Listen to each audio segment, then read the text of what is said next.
Good evening. Guten Abend. I've learned so much tonight and just want to thank Maria for hosting tonight. That was fantastic. And I've learned something new about dialogue. If all else fails, get out the hummus. Hungry. I want to tell you and Giz another story about food. There was a very famous rabbi that lived 2,000 years ago, and Rabbi Shimon ben Gamliel. And he asked his student Tavi to go out to the marketplace to find him something good. So Tavi walked around the marketplace looking for something good, and he got to the butcher's counter, the meat counter, and he saw there a beautiful piece of beef tongue. So he brought him home tongue. The rabbi smiled. A couple of weeks later, the rabbi said, Tavi, come here. Get me something in the market that's bad. Huh? So Tavi walked around the marketplace again, and he went to the same meat counter, and he brought back another piece of tongue. The rabbi goes, hold on both occasions you brought me a piece of tongue. Why? You see, teacher, a tongue has the power to do good and to do evil. When it does good, it's the best thing in the world. When it does evil, it's the worst. When dialogue is done well, it opens up boundaries. It opens up possibilities. I'm only going to give one story tonight, the story that pushed me into interfaith dialogue.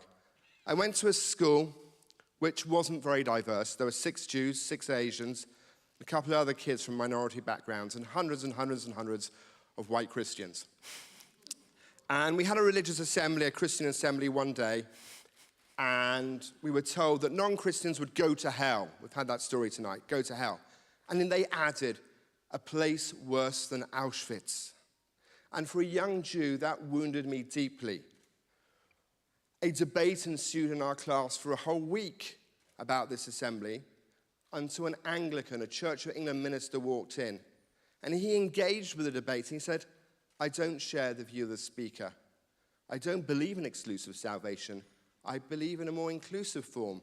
The good people who do good deeds, whatever their religion, will have a place in the world to come. A few weeks later, one of my teachers was sick, and this priest replaced him for 6 months. Dialogue ensued, and not only with him, but with a group of students in my class. Roll forward 10 years, I'm director of something called the Board of Deputies, the main UK Jewish representative body. And the UK government had proposed legislation that would impact and may even get rid of Jewish schools in our country. So I wrote to my old teacher, and I said, help me. And he could help me. He was now Bishop of Portsmouth. He was chair of the Church of England Education Committee, and he was a member of the House of Lords.